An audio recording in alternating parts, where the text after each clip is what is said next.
mekgatlho go botlhokwa gore mekgatlho ya bone e kgone go kopana le ministera a kgone gore a tseye dilelo tsa bone a di tseye ka tlhamalalo.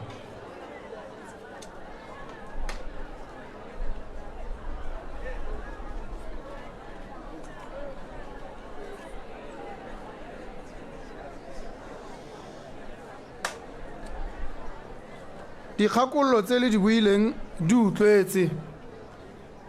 mme ne ke re ke heletse ka go leboga matshireletso ke mmitsa matshireletso ke le politiki le le tswang kgakala la mme yo emeng a emetse mahala pe o simolotse ko bokhanselareng a go hela ile mo parlamente a nna assistant minister mme jaanong go na le kgang e nngwe ke ka matshireletso tsela e ya mookane la e bona e tsamayang yana ya tswapo go kile ya tsengwa mo ditogamano National Development Plan ya re tsentswe ko pele ba bo ba e ntsha go twe madi ga ayo go lebega ile gore matshireletso ona a lole thata ko parlamenteng a lwela gore tsela e dirwe mme a itumela le bangwe ba itumela ba utlwa go teng mo ditogamano irile ha e ntshiwa tautona ne le Rekgama matshireletso ona ya go go Rekgama e dule go tega e sa tholo e ta dira ona a bua le ene ka bogale jo Rekgama ne e le la ntha bo bona ka gore na itse le motho yo tlotlwang ebile matshireletso a motsaka tlotlo e tona tsatsi le ona mo shakhalela a bua mahoko a bogale ile ha hetsa a bathuega ka selelo mme matshireletso a lela jalo e be le gore ke gone a ka dule a tswa a tsamaya a togela Rekgama ho Rekgama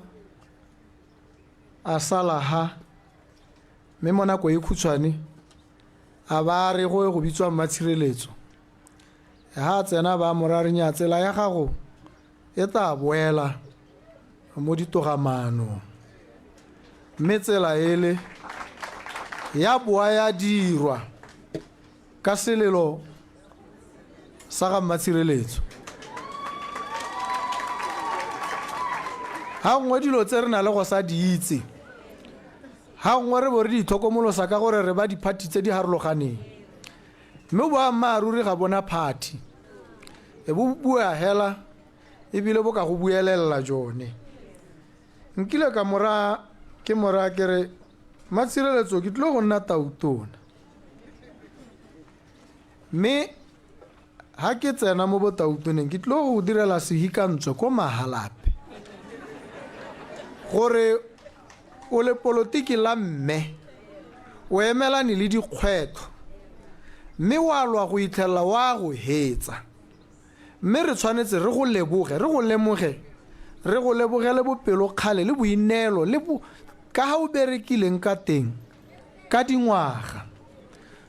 re tabo re mo lemoga jalo re sa mo lemogele gore party rile re mo lemoga gore ke motho wa Mahalape yo emetseng Mahalape mme a dira ka ha a dirileng ka teng mme ke a mo leboga nna mme ke mo gakolle gape mo mesepeleng e ke e tsamaileng le ebile ke gakolle le ba direla puso ba ne ba mo kwalla di speech o itala ba mo kwaletse di page di le bo 50 ha re tsena ko mahatsing go tabo go twa bue metsotso e le meraro ka speech se le gore ha ka se bua ja ka sentse ke gore ke awara le sephato jaanong tiro ene ke e bereka nna ka gore ke ne ke na le rega o late nna ya metiro e ne e le go baakanya go kwalla mme Matshireletso di-speech tse di thwaagetseng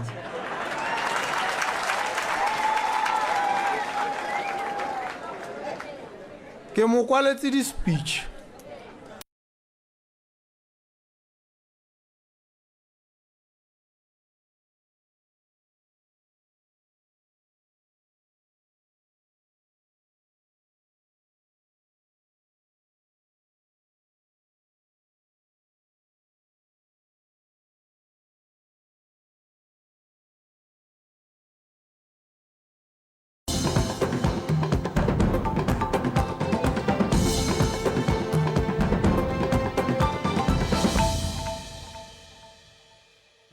lehatshe la Botswana ne ke re rile mogedi e motse jana mme ebile gone mo gore rute gore le jaaka dithopo tse ne di heta ne go harologanwe ka diphathi mme ha re leng teng ga gona sepe se se re harologanyang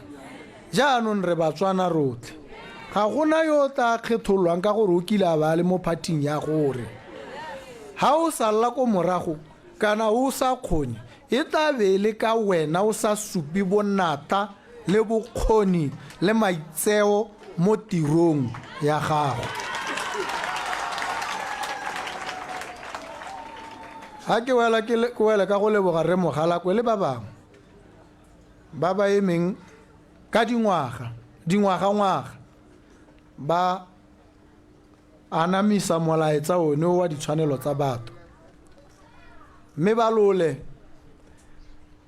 bangwe re ne re sa sologele ngwe ba ne ba sa sologele letsatsi la gore puso e hetoge jaaka ba ne ba eletsa le ta goroga mme le gorogile le ba itlhetse ba le botshelong ba bangwe ba ile mme le bone re ba gakologelwa jalo mme ka kgethollo ka letso kana kgang ya monna yo wa mosarwa yo o bidiwang Pitseng ga o berekwe e ne le kgang ye motho ya gore ke motho wa ko CKGR ko metsi a manong o tsholetswe o goletse ko batsadi ba gagwe ba ntse ko ebile bangwe ba bone ba hitlilwe ko o tswa mo CKGR a latile bongaka a ba lwala ka sebaka go bo go raya gore o nna ko a ba atamelelwa ko Newcastle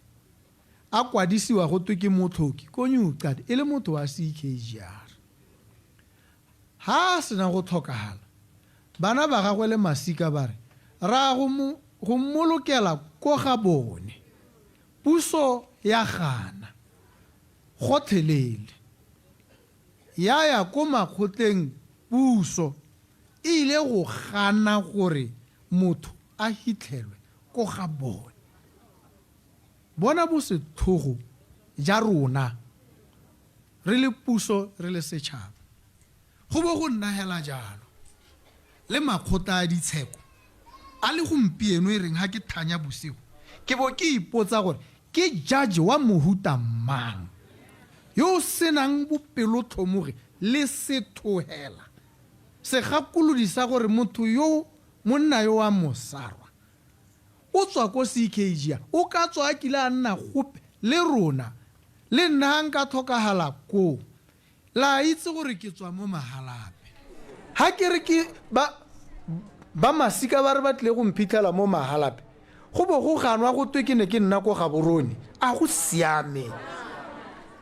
a molao ha ile gore o teng o rialo a one molao wa teng o siame ka gore ha ngwe re na le go ikimedisa ka melao ye sa siamang ye re tshwanetse re e baakanye re bo re ngakalla ka melao ye re re ka gore molao wa re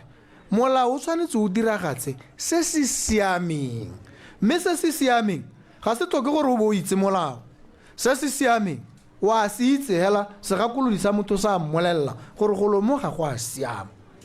ke sone se irileng ha puso e simologa ya bo ere di judgment tsotlhe tsele re tswa mo go tsone ra di ithothlora ra re ga re sa thore amana le tsone ra bo re ka di 10 tsa ga December ke letsatsi le go tweng ke la mahatsehatse la ditshwanelo tsa setho ka lone letsatsi le ra go ya ko CKGR ke tabo ke le ko le nna re ile go hitha Pitseng ga o berekwe monna wa Mosara mme re sa mo hithe hela kana o ntse mo motshareng dikgwedi dingwaga ditshenyegelo tsa teng di go godimo thata mme kana ha re ne re sala re rile ba ga bone ba mohithe ra ba letella jaaka go tshwanetse ebile le selo se se siameng ha ne di gakolodi tsa puso di ne di kile tsa supa jalo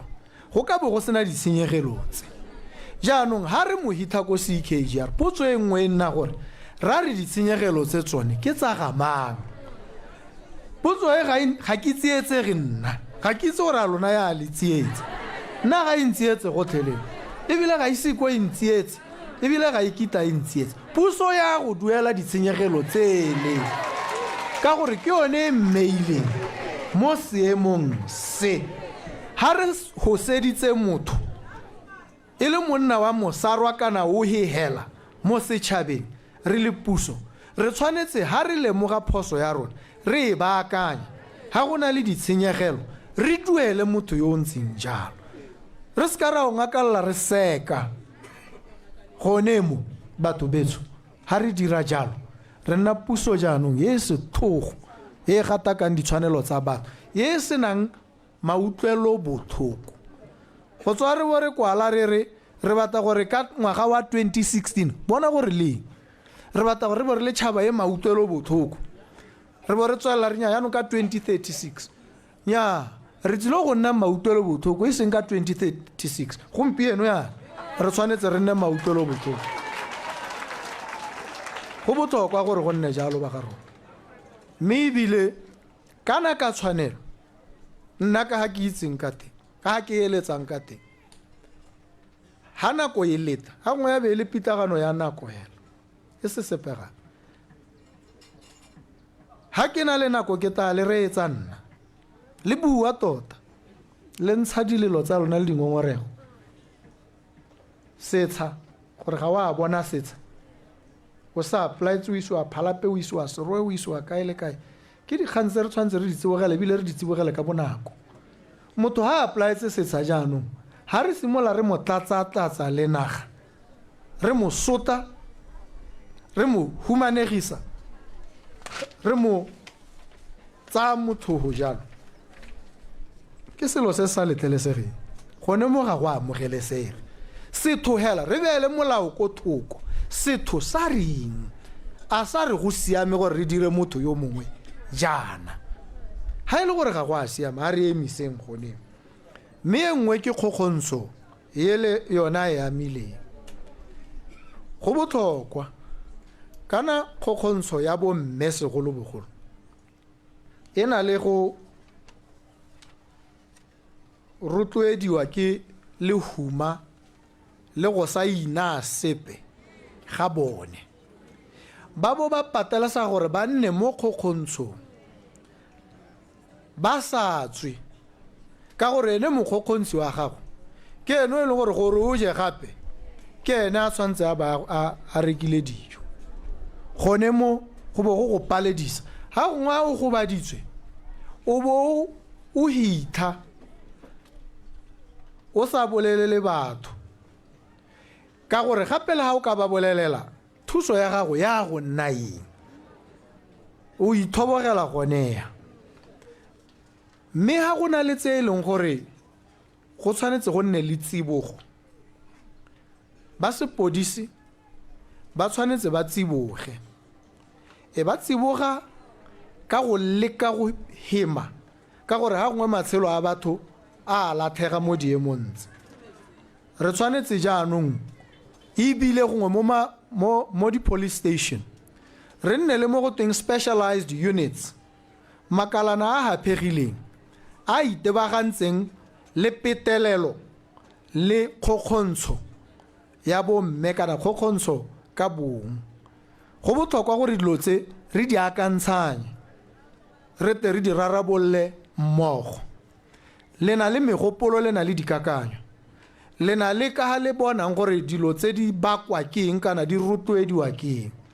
mme re batla megopolo eo e tswe re e sekaseke rotlhe re tle re kgone go emisa dilo tse mongwe le mongwe o tshwanetse a tshele ka phuthologo a tshele a sena poiho a sena ope yo mo kgokgontshang a sena ope yo mo tshosetsang ebile le yone puso kana e kgona go kgokgontsha ha e sa dire dilo sentle mme re tshwanetse re emise kgokgontsho re emise e tswa ko pusong re emise le mo magareng ga rona mme ke dumela gore re tla tshwaragana rotlhe ke ne maloba ke ra ba sepodisi ke ba ra ke nna ha batho ba shakgetse ga ngwe ba shagaletse nna ba batla go bopella ba tla go mpolelela gore ba tenegile ke ba kgopisitse ga ke batle go bona ba lotswe ka dishammoko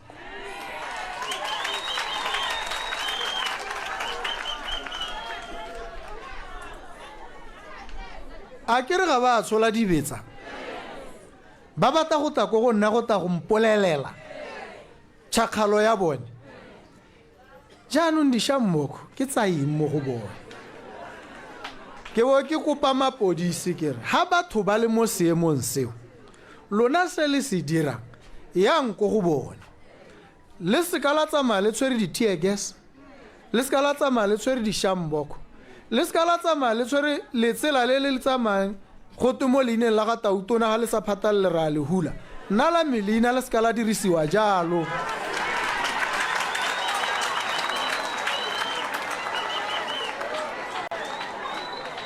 ke bo ke ba ra ke re ha le tsena go go bone le ta le sa tshola dibetsa le ha le dishamboko le buisana le bone gore la re le batla go bopella le ya ko go ene la go mmolella mahatla a lona a ke re ga le thubi sepe mo tseleng a ke re ga le betse ope ga le tiki sepe le tsamaya hela ka kagiso e rona re ta le escort hela gore re bone gore le goroga sente le dikoloi re ete re di emisa re bona gore di toga di le thula gore le go goroga ko le yang teng le go supa tšhakgalo ya lona ko go yo le mošakgaletseng kana mapodisi ga gongwe ga ke itse gore bone ba bo ba tenwa keng ga ngwe ga go a šakgalolwa bone ke ra re a le šakgaletse nna jaanong le tshwanetse le itewe ke mapodisi lona le bata nna kana le tshwanetse le teko go nna yo le mošakgaletseng mme ke sone se ke se bua le lona kopo ya mehela ke gore kopo ya mehela mo go lona ke gore ha re shakgetse jalo a re bopelle hela ka kagiso jaaka re tumile ka kagiso re go bua mahatla a rona re go supa dingongorego tsa rona re sa thubi sepe re sa senye dikago le ditlamelo tsone tsa rona tse e re ha re tswa kwa jaanong re bo re nya mme re mmoleletse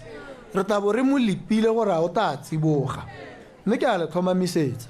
go tla nna le tsibogo se se ra gore mo lehatseng le la lona phuthologang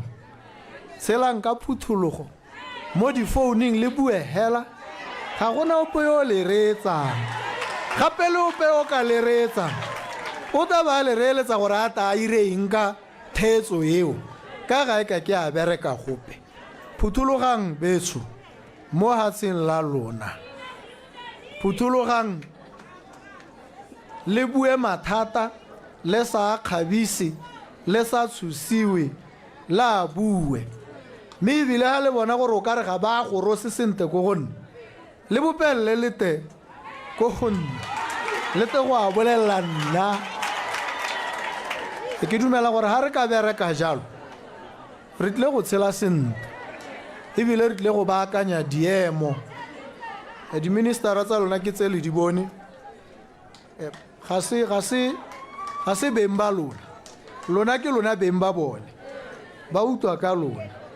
mme ba tle go taboga thata ba tabogile ga morago ga dikeletso dikgatlhego ditshwanelo tsa lona ke a le leboga batho betso a modimo a le babalela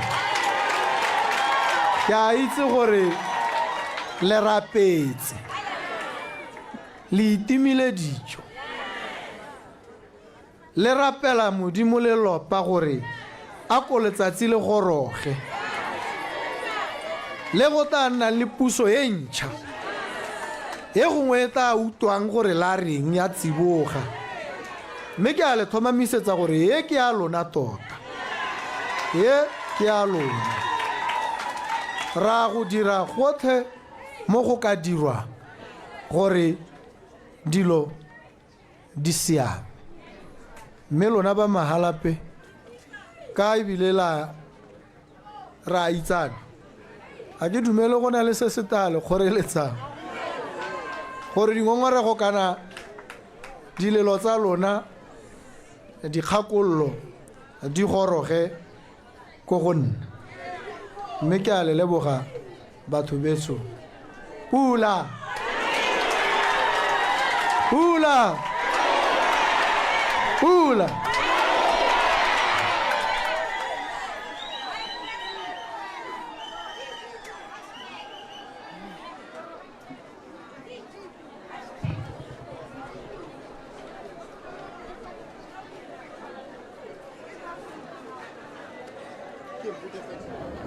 re lebogile tautona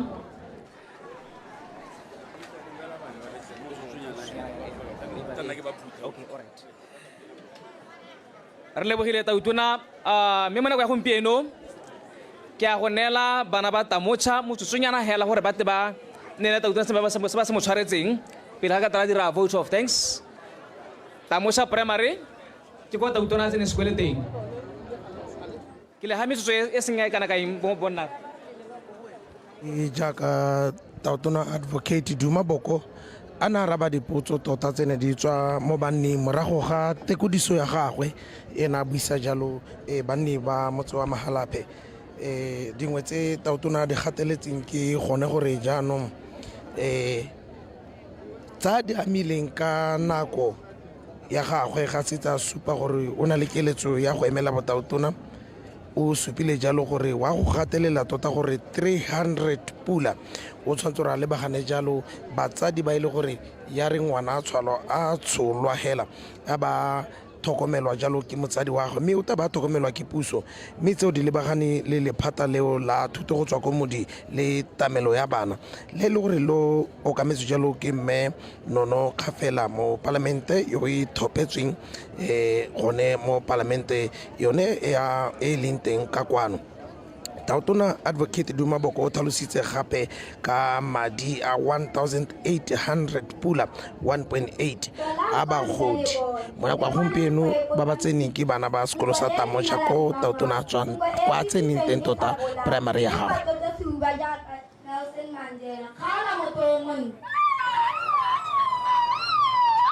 Kana phalafala la maletona le ja le ikgorosa kgokong e tonanyana e se hata se maibe e le rong ka re tla kwa phala khala motho o monna tautona mongame ke a go dumedisa o dumediswa ke nna senang phatswane sa morwadi a kgosi se bonang matlhong bojale bo a loga a re tsatsi la gompieno phalafala ga ke a tla go boka ke tsile go tsatsanka o nkuta thata motho a le motona ba ga mmangwatururi le bagaka lo a lositse ngwana la a lositse tautona a lefatshe la Botswana motho e ketenaledi ya masaka go phatsima inamolo sa tlhogo tšampa kgala motho o monta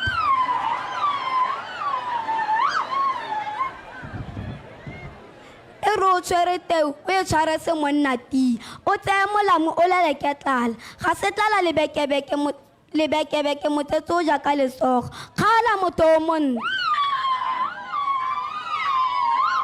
o kgaleme ka tšhakgalo tiriso ya ditagi lefatshe la Botswana le kgabile ka ditalente re bone jalo maloba le tsile Tebogo a sia banna ba le batona maabane le gone re letse re bona dipitse di raga tlhako ko moseja kwa Egepeto Rose Branch a sia banna ka Sekuta le sego tšhombo mmabonta a Botswana kgala motho o monna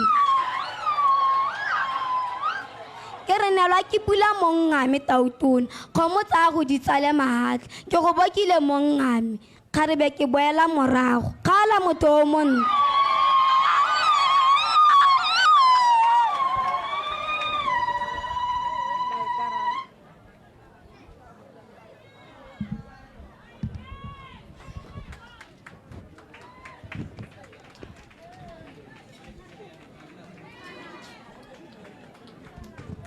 By the beginning of education, President Dimaboko was a student at my school. I said my school. The president studied at my Tamucha with a mind so sharp like a razor blade, with curveballs that he stepped on like stepping stones. He is now my boy. Yours is a story of patience. Yours is a story of tenacity. But above all, yours is a story of humble beginnings. If hope was a person, you are. If faith was a person, you are. You have taught me as a boy from our own Mahalape that we can be just anything. Thank you, Mr. President, for the Child Welfare Ministry and basic education. Thank you, Mr. President, for teaching us the power of perseverance and education. I have zero balance on my account. But if I had, I would buy you the brightest flowers and adorn your faded haircut. For you have brought love and hope to our motherland. Rise and rise, my boy. Rise and rise, Mr. President. Thank you.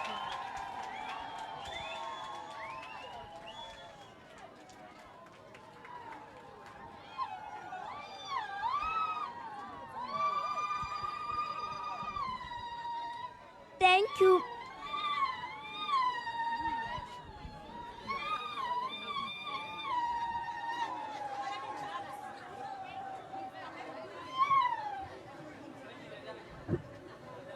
Thank you, Mr. President, for being our role model at Tamucha Primary School. Thank you.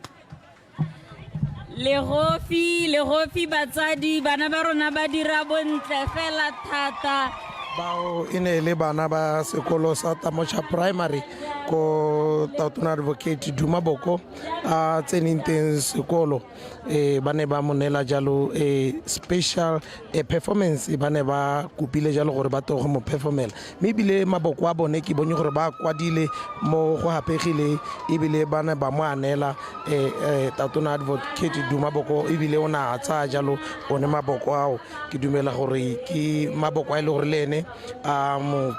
khumile thata mo pelong ka jana a tsene jalo ko sekolong seo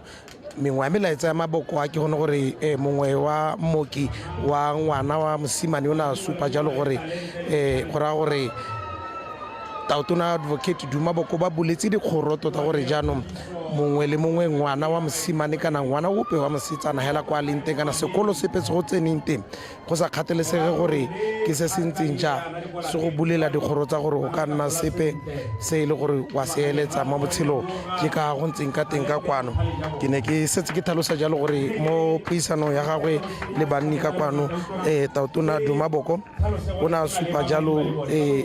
tse dintsi thata gompieno go tsena jalo ba Madiba Senior Secondary School ko Tautona Advocate Dumaboko a tseneng teng sekolo sa gagwe tota sa Senior Secondary School ko Madiba le bone ba mo diretse jalo mo phuthelwana o hapegile e le performance ba batla go dira ka tsela e ntseng jalo ke dingwe tsa ditiragalo tse di ka kwano motho wetso mo motseng wa Mahalape go tsena jalo bana ba sekolo sa Madiba le bone ba tsile jalo mme re ta utlwa gore a bone ba taka poko kana ba taka mme ba tshwaretse Tautona mo phuthelwana wa go mo supegetsa gore o ba buletse dikgoro mo botshelong jwa bone ke bana ebile se kgatisa ke gore ba ne ba supa jalo gore ba itumelela Tautona go ba tsile ka lephata la thuto go tswa ko moding le tamelo ya bana la basic education and child welfare le le eteletsweng pele jalo ke me Nono Kgafela ke dingwe tsa dikgatsele gore di teka kwano Tautona ha simolola pego ya gagwe tota kana tekodiso wa gagwe o na bua ka lone lephata le bile a tsere nako e ntsi a tlhalosetsa banni ba ka kwano gore ke eng a le dirile le gone gore batswana ba tshwanetse gore ba le tlhaloganye ka tsela e ntseng jalo ke ka go ntseng ka teng gone ka kwano gone mo Mahalape santse le gone ha khoteng ya Mahalape motho wetso o lebile Botswana Television Duma boko dumara dumalana duma boko monkana ko tsharo khalemena kana ke mosimanyana a ke itsila le mahoko Dumelang ke a dumedisa tlhantse be lo retse ke qabanyang ko le molom ke gopola ke sa le mosimanyana ke eme go akgola phorogote ke eme go akgola monna tota kgaola motho o monte Mpente takete ka khole mototegi Tautona Advocate Gideon Dumaboko. Banna ka ditjale banna ka dijase basadi ka ditjale. Botlo go pusa le dikokoma le ditlogo. Ka re mpente takete ka khole sekao sa setšhaba. Motlhola maraka ka matlhale mauta boitumelo mo pusong. Tautona yo a rategang o pelonolo ke ema ke re that's my boy. That's my boy. That's my boy. Karo phorogo tholetso lo khoma thogo se matsutsu ba supa bogale khalo la matsatsa. O morwadi ka gala ke monna le motsetse. A o le ponki se ponkana. Se khurumelo se metsi a monate. Motho wa methe khaola ke gute.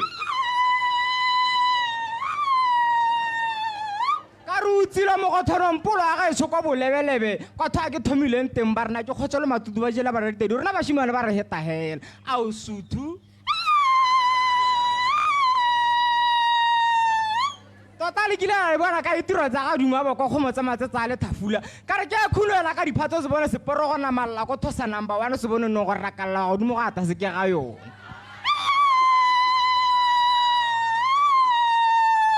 Nakale bitwa ke bidu a sa rale ke maloma go di mpepempe ke tshile ke pherere ke ba ke le shogo ke a loma la ke mmito a le go stokolla ke la ka molala ke khatsala nna ke mothaoloso.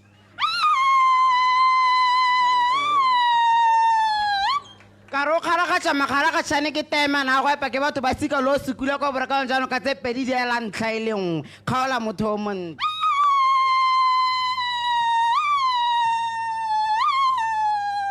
Ka re ke se le balo a khola mmemma go Duma ke re ma re tiseditse taemane e ta phatsimelang ditšhaba tsote ke re taemane e tsaletswe motseng wa mahala pe khoteng ya Thosa 1.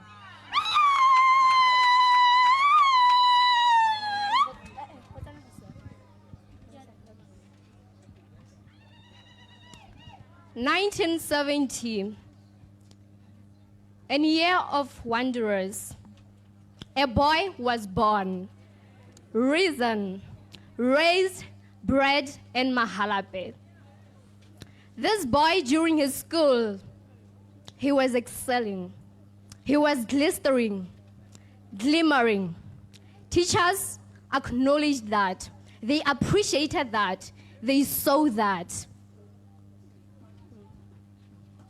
It was in 1982. It was in 1982 when Gideon Boko started his schooling at Madibe Senior Secondary School. It was there then during his interim that he exuded his intelligence, creativity, and determination to succeed. Duma Gideon Boko was an active member of the debate and poetry clubs in Madiba, where from an advocate was born. It was in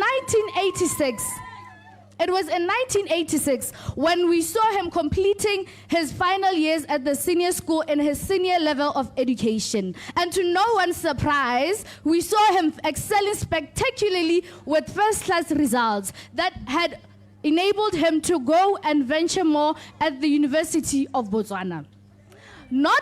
Not to only that, we see him having the desire for more superior procurement of academics, that he was there then fueled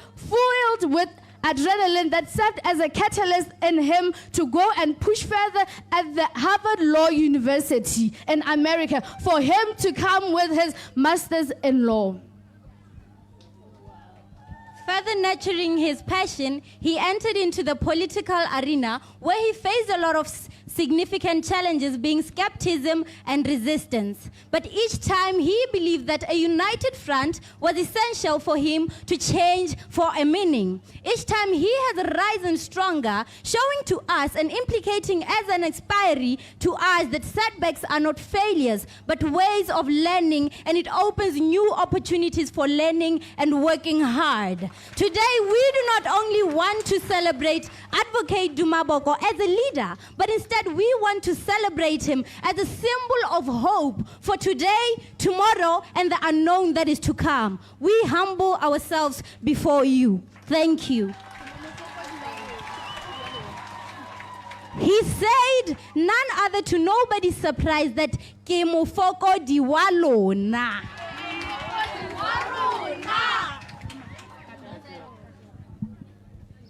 We nurtured this boy. We love this boy, and this boy loves us. That's our boy!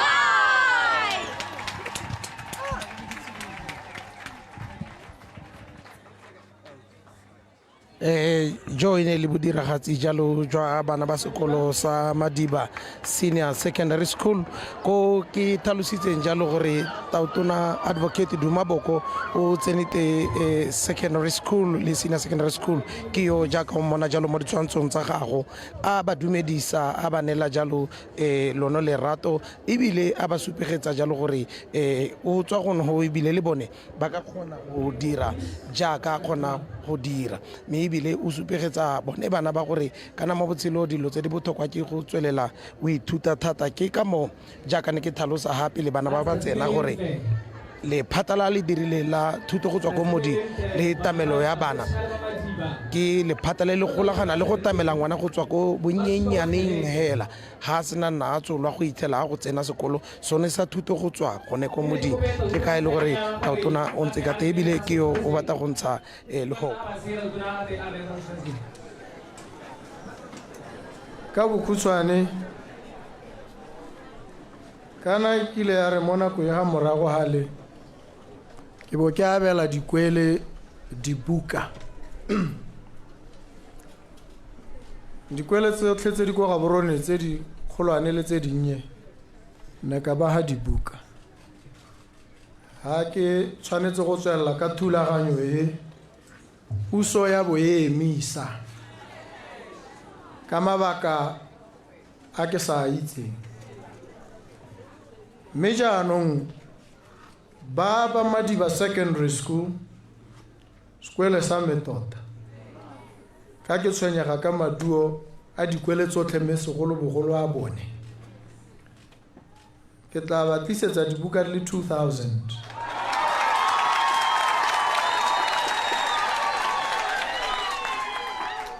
gore di tle ko library ya lona ko sekolong le nne le se le se bala ba Tamocha Primary School ba le bone e leng ba ko ke tseneng teng ke tla ba neela di le 1000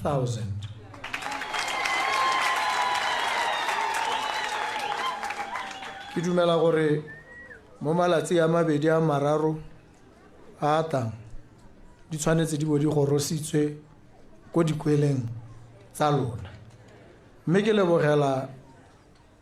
botswerere talente tsholohelo e ke e bonang mo go lona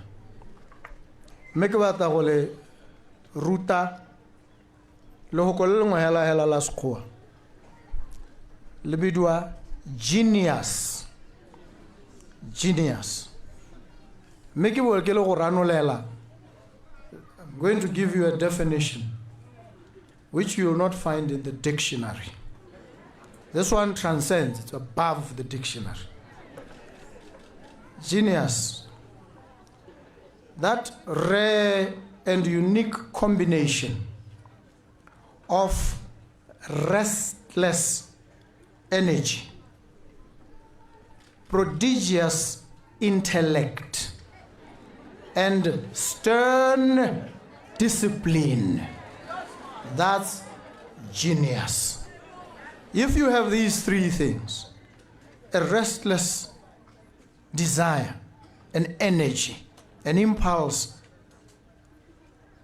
to learn, an intellect that is receptive, absorptive of learning, and discipline, stern discipline, then you are genius. I want you to be exactly that. I love you. Thank you so much.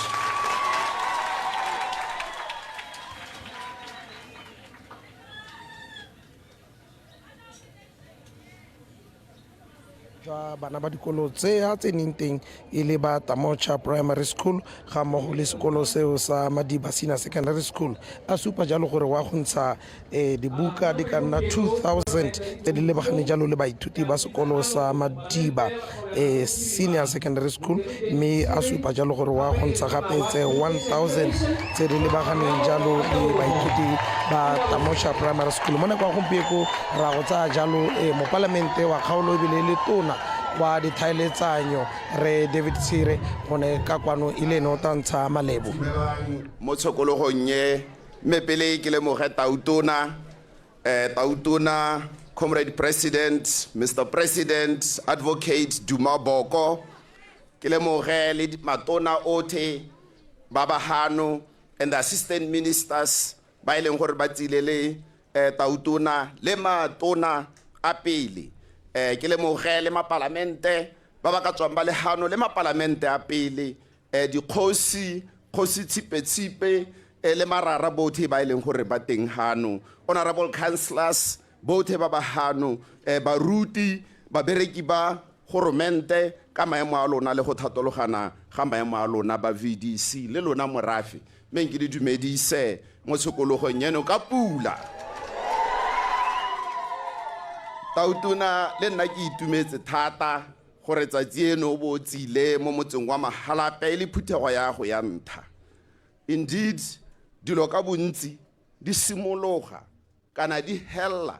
be di bua di simologa mo motseng wa Mahalape o helleditse ipapatswa ga go ha o simolla yaanong thulaganyo ya go busa gape mo Mahalape ra go leboga kase me gape ke tse tsunoye ke leboge batho ba Mahalape gore be le ntophile le party ya ga Comrade President Boko ka dipalo tse di gakgamatsang me gape ke leboge ka gore tiro a me ke go leboga ke leboge gape ene tautona gore santha ba tile mo motse wa Mahalape sa bobedi a ba ntirile tona ko officing ya communications and innovation Mr. President maphakela yana ne ke lebetse sengwe ko Tidimalo ene ile santha ke a gakologela kolo yentsho e tsamaya ko Tidimalo it brought joy to the people of Tidimalo thank you very much me gape ke utule ba bangwe ba re tautona nka ba go isitse ko botsogong ke boammaaruri ya mme ke le tlhalosetse mme kana se ke ntse ke se tlhalosa ko parlamente le baka le le hitileng parlamente ya bo 12 ya eneng hela malobai ne go sena ngaka la batho ba le ba ne ba bitswa doctor ne le ba doctor ba sele there was no medical doctor ne go sena ngaka ya batho ko parlamente ya no ke sone se ne nna ka dithuto go nna ke mo engineer nna se ke se dirang kwa le phatella botsogo ke go tisa ya ka tautona ntsa buare tisa maranyane tisa se gore yano le khone gore le thathubiwa le kgakala madu a lona a neelwe ba bangwe ba sekaseke go le go bone botsogo jo bo botoka ke yone tiro a meyone ko botsogo jaanong nna ka dithutego ga ke bone balwetse ga ke le tlo bona balwetse jaanong ke sone se neng ka itumela thata ha Mr. President appointa Dr. Modise gore ate ile specially elected MP ile ene ngaka hela ko parlamente jaanong ke ikemiseditse gore ke a go bereka le bo Dr. Modise ko health le ba maphata otlhe bone ba haba ka gore tiro ya me nna ke gore yaanong ke ire gore bone ba le he dithuso ka maranyane ke yone tiroane hela ka ko Ministry of Health ne ke ba direla gore ba khone go bona balwetse ebile ba lahe ba dirisa maranyane nna ne ke ba tisetsa maranyane ke yone tiroane yaanong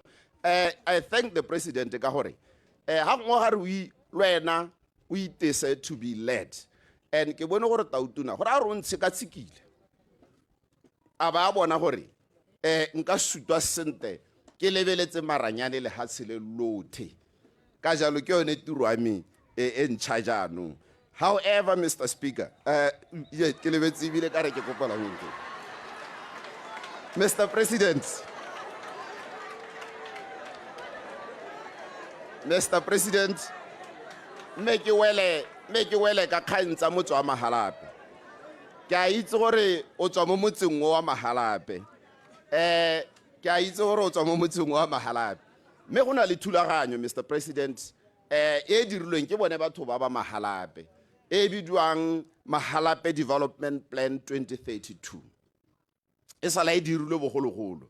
Ke yone ke driver ke le mo parlamente. Mahalape Development Plan 2032. Yaano ha gongwe ha ne e buiwa pele go 2032. Na go lebega go le kgakana. Dithopo tse di latelang di ka 2029. Ha re tsoga go 2029 go tabo go setse dingwaga di le tharo gore re goroge ko torong ye ya batho ba Mahalape. Jaanong Mr. President, ditoro ye e sala yemi over 20 years re ntse re yemi toro ya batho ba Mahalape e sa diragadiwe. Ha ke go ha sekai go godimo ya ka VDC chairperson na bua go godimo mo dikeletsong tsa batho ba Mahalape ke gore re laole metsi a pula mo go tweng the implementation of the stormwater drainage master plan, because the master plan is there. Ya ne thoka gore e hiwe madi e diragadiwe batho ba Mahalape ba khone go nna sente ba sa tshungwe ke pula. Se sengwe vocational training center ene o ka le mo gore ka gore go mo ke plan dio tse tsotse tse ke di buang tse di na le mealo e bile gape anong di na le ditsha tse di sigilweng tse di beetsweng dilotse. Re na le setsha sa vocational training center sa VTC kutule o bua maloba ka VTC mo gormenteng yo mosha le ma apprentice ke tsone se re se batang mo motse wa Mahalape re bete re ntshe banana ba mo mekgwatheng re ba ise mo tirong ya diana. Western bypass e tsela e tsamang ka ha e ntsha di mosuke wa dikoloi mo gare ga motse wa Mahalape e tsamaya ka ha Tautuna ka jaanong tsela e ra e bata le yone gore e diragadiwe stadium mo motse wa Mahalape ga se fire station ya ka bua gore ne gona le mollo maabane le ditsela tsa rona hela mo motseng wa Mahalape le sekwele se sengwe ya ka utwa bana ba bua ka sekwele sa Madiba setse se tsohetse re thoka sekwele sa bobedi sa senior secondary se sa teng se teng ka kwa Mr. President re thoka le dikgang tse di amang di street lights mo ke maoko a se tshwanetseng gore se se tsentswe mo planning ya gore Mahalape o tshwantsa ba ntse yang ka 2032. Yaanong ke tsone dikgang tse di re tshwenyang. Se sengwe Mr. President kana re ne re na le thulaganyo ya Transitional National Development Plan e setseng ke re risitse batho ba gore mo go yone ne re hilwe madinyana a le mme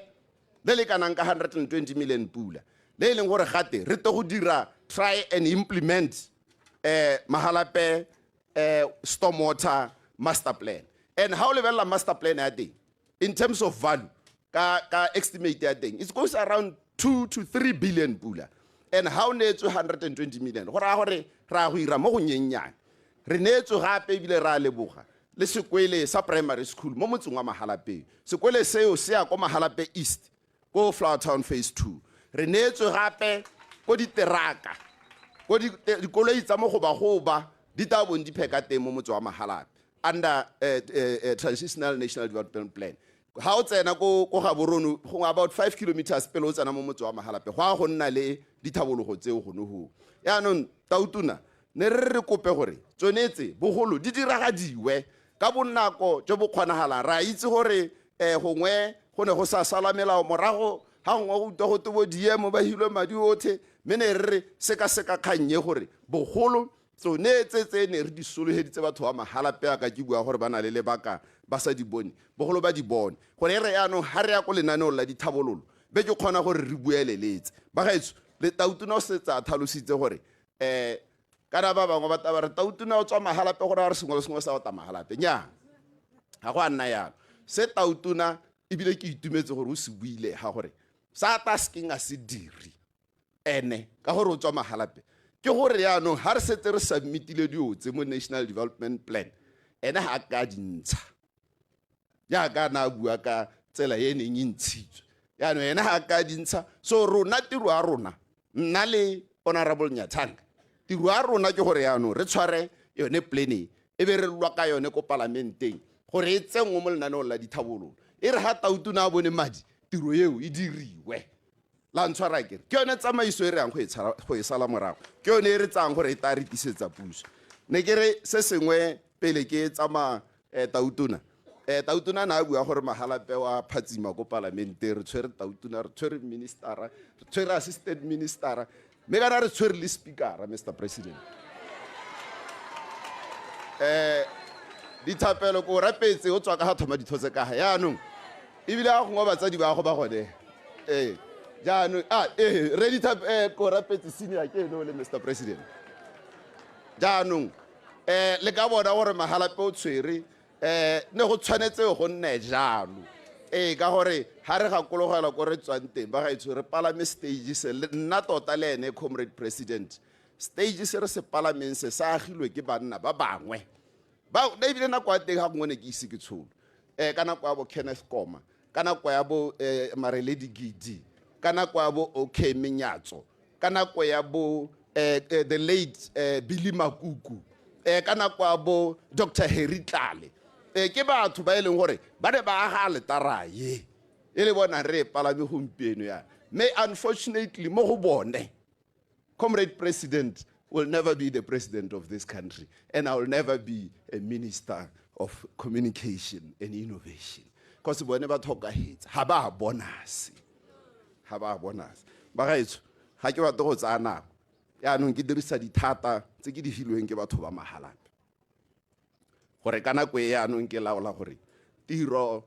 kana phuthego ya khota e neng e buisiwa ke Tautona mo motseng wa Mahalape tsatsieno e tsile go bokhutong ke a leboga David Sire jaaka ne a tlhalosa jalo totantsha o ne malebo re David Sire o ta tlhaloganya jalo gore ke mo parlamente tota wa Mahalape West ebile gape e le tona wa communications and innovations tsone tse o tsa dithaeletsanyo tota mme ke mongwe wa batho ba ile gore hantse ke bereka mo kgaolong yone ka kwano yone ka kwano ke setse ke le ka bega jalo e le gore o dirile mo go ti excellence awards tse ile gore di lebagane le dikolo tota tsa Mahalape West tse le gore o berekela jalo mo go tsone ke tlhalose jalo gore motho wetso o lebile Botswana television mme jaanong go ra gore pego tsa rona kana dithulaganyo tsa rona go lebega jana jaaka di ya bokhutong jaaka o bona khota meeting jana le one ya bokhutong e ne e buisiwa jalo ke Tautona advocate Duma Boko ana patilwe jalo tota ke matona ba ka heta lesome ba ba tswang jalo gone mo cabineteng ya gagwe Tautona dingwe tsa buileng ka tsone ka go harlogana jalo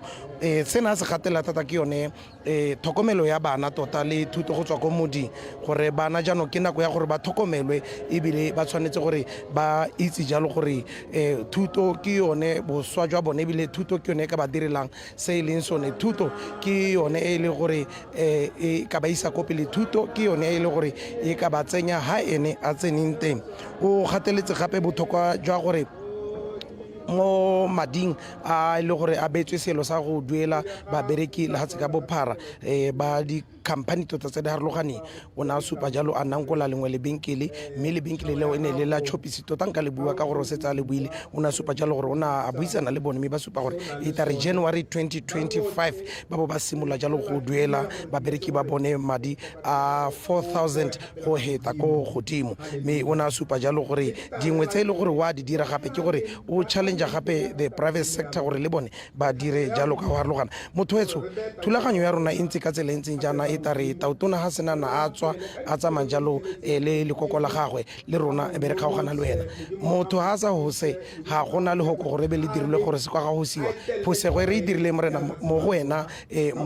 Motswana wetso yo lebileng ke phosego ha ile re iteng o tare itshwarela me bile ga se ka lepehela ke phosego ka dirwa ke motho yo le re ke Motswana wa nama le madi me le rona re lebogela go bona o lebile dikgang tsa rona sengwe se Tautona se buileng gape o supile jalo gore go buiwe dingwao tse rarologane nna ka sembukushu ke a go lera ke kwethu ne twa go haka jalo ke ra gore ikanye rona ebile lebela dikgang tsa Botswana television go simolola go tswa go ya pele le go ya ko morago ka lina le matala ga Jesu Kriste re heditse ebile ke lebogale ba ke bereka le bone ke busetsa tiro jalo konto khaso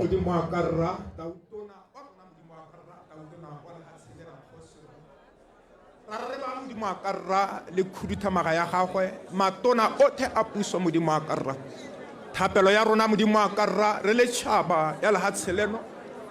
re le tšhaba ya magalape modimo wa ka rra ra re a rapela modimo wa ka gore o mmabalele modimo wa ka rra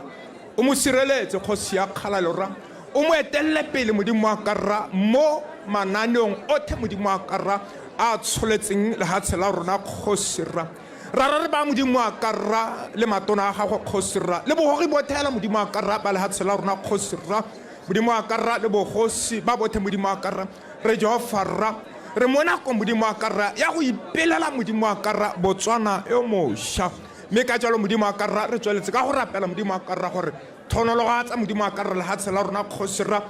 se go hatsa modimo wa ka rra bagogi ba rona baeteledipele ba rona ra re go rapetse rra ka leina le lente la morena wa rona jesu kriste re a leboga halleluja motsotso o le mohelahela a re kope modimo a re nesetse pula ya matlhogonolo pula ya medupe a rothe re tsholetse mantswe a rona ra le mo nakong ya gompieno kgosi rra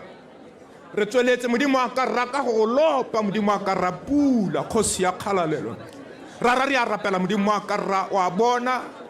lehatshe la rona modimo wa ka rra le kwakwaletse kgosi rra leruo modimo wa ka rra le a sokola kgosi rra dimela tsotlhe modimo wa ka rra e ke nako modimo wa ka rra ya gore balemi ba ka bo ba setse modimo wa ka rra ba le mo gareng ga masimo ke ka moo modimo wa ka rra re tshwaragane modimo wa ka rra mo tumelong kgosi ya kgalalo kgosi rra re rapela modimo wa ka rra gore re ne setse pula modimo wa ka rra mo tšhabe ya rona kgosi rra a pula ene modimo wa ka rra re te re go lema modimo wa ka rra diruiwa tsa go modimo wa ka rra di tshele kgosi rra dimela modimo wa ka rra di thoga kgosi rra lehatshe la rona le nne lente ra re go rapetse modimo wa ka rra ka leina le le maatla la morena le mmoloki wa rona jesu kriste re a leboga halleluja modimo rra le mo nakong ya gompieno re hano rothe modimo wa ka rra pele ga tse tsotlhe re isa ditebogo ko go wena kgosi rra re thotse hano modimo wa ka rra mo kgoteng kgolo ya motse wa rona wa magalape rra ra e le wena gore kgobokantse modimo wa ka rra go ta go utwa se tautona wa rona modimo wa ka rra a se re tsholetseng mo lehatsheng la rona mme ra ke lebogela modimo wa ka rra ka tiro e tsamaileng ka teng modimo wa ka rra ka e tsamaileng modimo wa ka rra ka thulaganyo ya gago ra re santse re rapela modimo wa ka gore le bakwano kgosi ya kgalalelo ntate o matarra ra itse modimo wa ka rra ga o le modimo o gaugi ka nako tsotlhe modimo wa ka rra tsebe ya gago e gaugi go utwa modimo wa ka rra dithapelo tsa batho ba gago kgosi matho a gago a gaugi modimo wa ka rra go bona modimo wa ka rra tseo ba di eletsang kgosi ya kgalalelo mme modimo wa ka rra ra re tanki modimo wa ka rra tanki modimo wa ka rra tanki kgosi rra ka puso ya rona e ntšha ra ke a go leboga modimo wa ka rra jaaka re tabe re phatalla re tswagana modimo wa ka rra ke thapelo ya me gore a mogau wa morena wa rona jesu kriste a lorato la modimo le kabelano ya moa o boitshepo tse tsotlhe modimo wa ka rra tse dinte tse di molemo modimo wa ka rra di tswele rona gana kgosi rra go hithelela ka nako e wena ka esi mo rena ta bo irulagantse modimo wa ka rra gore re kopane gape mo lehelong lena re a go leboga kgosi rra ka leina le le maata leina le legolo go eta maina othe leina la morena le mmoloki wa rona jesu kriste re a go leboga amen a re shapele modimo matsogo halleluja amen re lebogile a re emegela yalo ka tshisibalo jaaka bagolo ba teng mme ga ba tswa ke tauta megolo kwane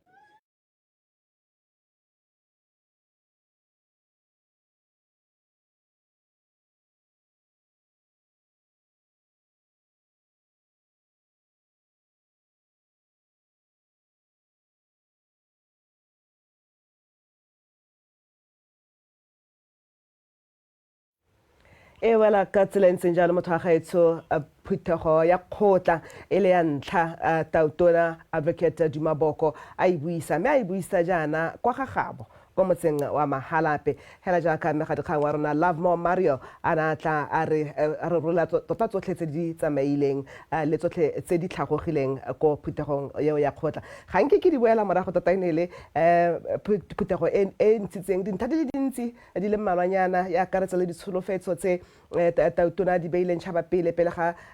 party ya UDC e tsena mo pusong di akaretsa gape le mangwe maitlamo a tautona a na dira o makile jalo gore keletso ya gagwe ke gore le polotiki la motia ebile la motho wa mme Botlogile Tshireletso a gore gongwe a ka lemogwa ke motse wa gagabo motse wa Mahalape ka mokgwa wa sehikantswe e le dingwe tse dintlha tsene gore di dule mo phuthegong mme motho wa gaetsho e betse ka tsela ntseng jalo ke leboga jalo badiredi ba BTV News ba dire ka rona ba e leng gore ba ka kong ha re tsanang teng ha motho wa gaetsho re mo karolong e bidiwang hela go te in context ya go kopanya le nna o ne ra bantheng kala ka tshane tlhola le rona.